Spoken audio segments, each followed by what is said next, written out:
मराठवाडा विदर्भामध्ये गारपिटीचा इशारा देण्यात आला तर मुंबई, ठाणे, पालघर आणि रायगडमध्ये उष्ण वातावरण राहील अशी माहिती हवामान विभागाने दिली। सातारा, सांगली, सोलापूर, बीड, धाराशिव, भंडारा, गडचिरोली, गोंदियामध्ये विजांचा कडकडाट होण्याची शक्यता आहे।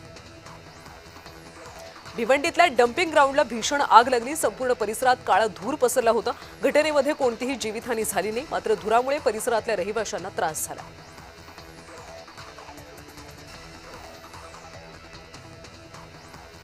आता राज्यातल्या ग्रामीण भागातल्या महत्त्वाच्या बातम्या। साखर कारखान्यांना प्रति टन किमान 500 रुपयांचं अनुदान देण्याची मागणी होती। आमदार चंद्रदीप नरके यांनी सरकारकडे ही मागणी केली। अडचणीत आलेल्या साखर उद्योगाला सरकारने ठोस मदत द्यावी अशी मागणी केली। चिपळूणची वाशिष्ठी नदी महाराष्ट्रातील सर्वात प्रदूषित नद्यांच्या यादीत आली।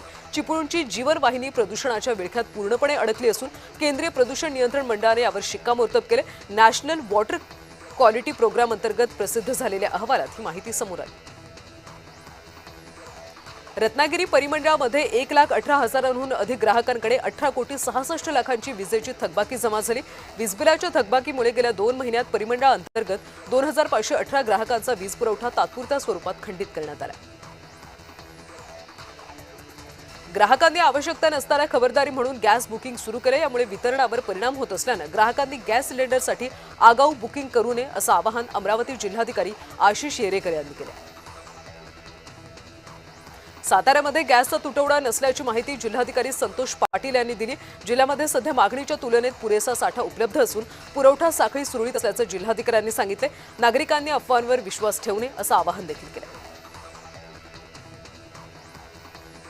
गोंदिया शहरामध्ये चहा नाश्त्यावर युद्धाचा परिणाम दिसून येतो। व्यावसायिक गॅस सिलेंडर मिळत नसल्याने व्यावसायिकांकडून कोळशाच्या शेगडीचा उपयोग करून उदरनिर्वाह केला जातो। अहिल्यानगर जिल्हा परिषदेने 2026-27 या वर्षासाठी 59,55,00,000 रुपयांचा वार्षिक अंदाजपत्रक जाहीर केला। विशेष सभा घेऊन अंदाजपत्रक सादर करण्यात आलं। प्रत्येक विभागाला पुरेल असा निधी देण्याचा प्रयत्न या अंदाजपत्रकात करण्यात आला। जिल्ह्यामध्ये पुरेसा गॅस उपलब्ध असल्याचं प्रशासकीय बैठकीत सांगण्यात आले। त्यामुळे शालेय विद्यार्थ्यांसाठी पोषण आहार, शासकीय वसतिगृहाची भोजनालय, रुग्णालयांमध्ये रुग्णांच्या अन्नपदार्थांसाठी गॅस अविरत उपलब्ध ठेवावा असे निर्देश विभागीय आयुक्त जितेंद्र पापळकर यांनी गॅस वितरण कंपनीला दिले। बुलढाणा जिल्ह्यातल्या लोणार सरोवराच्या पाणी पातळीमध्ये रहस्यमयरित्या वाढ झाली। त्यावर उपाययोजना करण्यासाठी लक्षवेधी मांडण्यात आली। मात्र या लक्षवेधीला उत्तर देताना वनमंत्र्यांनी चुकीची माहिती सभागृहाला दिल्याचं समोर आलं। अहिल्यानगर शहरामध्ये निर्माण झालेल्या गॅस टंचाईच्या पार्श्वभूमीवर शहराध्यक्ष अनिल मोहिते यांच्या नेतृत्वाखाली भाजप शिष्टमंडळाने जिल्हाधिकारी पंकज आशिया यांची भेट घेतली। गॅस बुकिंगमधल्या तांत्रिक बिघाड आणि एजन्सी बाहेरच्या रांगांमुळे नागरिक प्रचंड त्रस्त झाले। शेवगाव नगरपालिका हद्दीमध्ये राज्य उत्पादन शुल्काकडून मंजूर मद्यविक्री दुकानाविरोधात शिवसेनेने आक्रमक भूमिका घेतली। या दुकानाच्या परिसरामध्ये शाळा आणि धार्मिक स्थळ असताना सुद्धा प्रशासनाची दिशाभूल करून परवाना मिळवल्याचा आरोप शिवसेनेचा आहे। हे दुकान त्वरित रद्द न झाल्यास उपमुख्यमंत्री सुनेत्रा पवारांच्या दालनात उपोषणाला बसण्याचा इशारा देण्यात आला।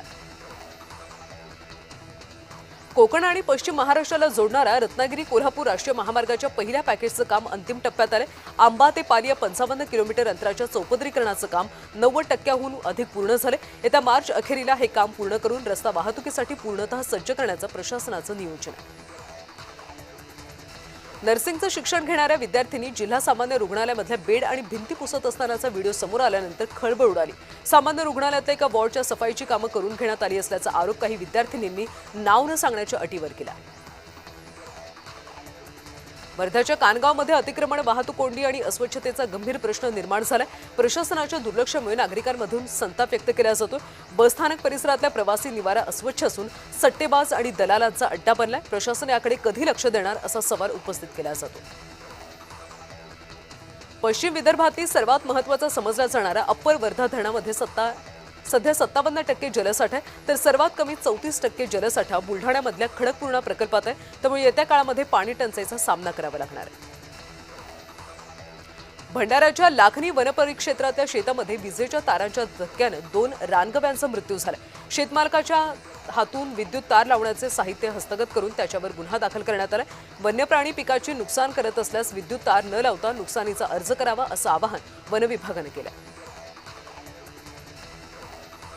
अमरावतीमध्ये धामणगाव गडी परिसरामध्ये अस्वलाचा मुक्त वावर पाहायला मिळाला। यामुळे परिसरातल्या लोकांमध्ये भीतीचं वातावरण आहे। दरम्यान वन विभागाने तातडीने या वन्य प्राण्याला पकडून सुरक्षितपणे जंगलात सोडावं अशी मागणी स्थानिकांनी केली।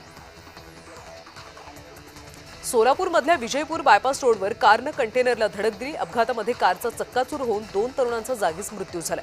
घटनेनंतर पोलिसांनी घटनास्थळी धाव घेत पुढचा तपास सुरू केला। गोंधळ घालून चपलेनं मारहाण केल्यानं मानसिक तणावातून दौंड इथल्या एसआरपीएफ दलातल्या विलास शिंदे या जवानानं गळफास घेऊन आत्महत्या केली। या प्रकरणी विलास यांची पत्नी शहर पोलीस दलातल्या पूनम शिंदे यांनी तालुका पोलीस ठाण्यामध्ये फिर्याद दिली। शेतात उभा करून ठेवलेल्या ट्रॅक्टरला आग लागल्याने इंजिन जळून खाक झाल्याची घटना घडली। भंडारा जिल्ह्यातल्या लाखांदूर तालुक्यातल्या कुडेगाव गौराळा मार्गावरच्या शेत शिवारात ही घटना घडली। अकोला शहरातल्या सिटी कोतवाली चौकामध्ये कपड्यांच्या दुकानाला भीषण आग लागली। आगीमध्ये 6 ते 7 कपड्यांची दुकानं जळून खाक झाली। आगीचं कारण अद्याप कळू शकलं नाही। या आगीमध्ये कोणतीही जीवितहानी झाली नसून मोठ्या प्रमाणात दुकानातल्या साहित्याचं नुकसान झालं। धुळे जिल्ह्यातल्या राज्य परिवहन महामंडळाच्या बस स्थानकाचा पायाभूत सुविधा विकास केला जाणार आहे। यामध्ये जिल्ह्यातल्या शिंदखेडा, दोंडाईचा, शिरपूर आणि पिंपळनेर इथल्या बस स्थानकावर आधुनिक सुविधा उपलब्ध करून दिल्या जाणार आहेत। जिल्ह्यामध्ये तापमानाचा पारा 39 ते 40 अंशांवर गेला असून यामुळे उष्णतेचा कहर पाहायला मिळतो। पुढचे काही दिवस तापमान वाढणार असल्याचं सांगितलं जात असताना नागरिकांनी काळजी घेण्याचं आवाहन केलं जात आहे। मार्च महिन्याच्या सुरुवातीपासूनच उन्हाची चाहू लागल्यानं वातावरणात उष्णतेची तीव्रता वाढू लागली। याचवेळी डोंगर दऱ्यांमध्ये मोठ्या प्रमाणात फुललेल्या पळसाच्या झाडांनी संपूर्ण वनराई लाल रंगाने नटली। हे दृश्य सध्या सर्वांचंच लक्ष वेधून घेत आहे।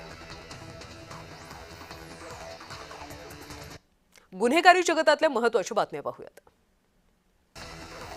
संभाजीनगर शहरामध्ये सायबर फसवणुकीसाठी महाविद्यालयीन तरुणांची बँक खाती भाड्याने घेण्याचा प्रकार उघडकीस आलाय। 2 ते 3 हजार रुपयांमध्ये खाती भाड्याने घेऊन त्या खात्यांमध्ये सायबर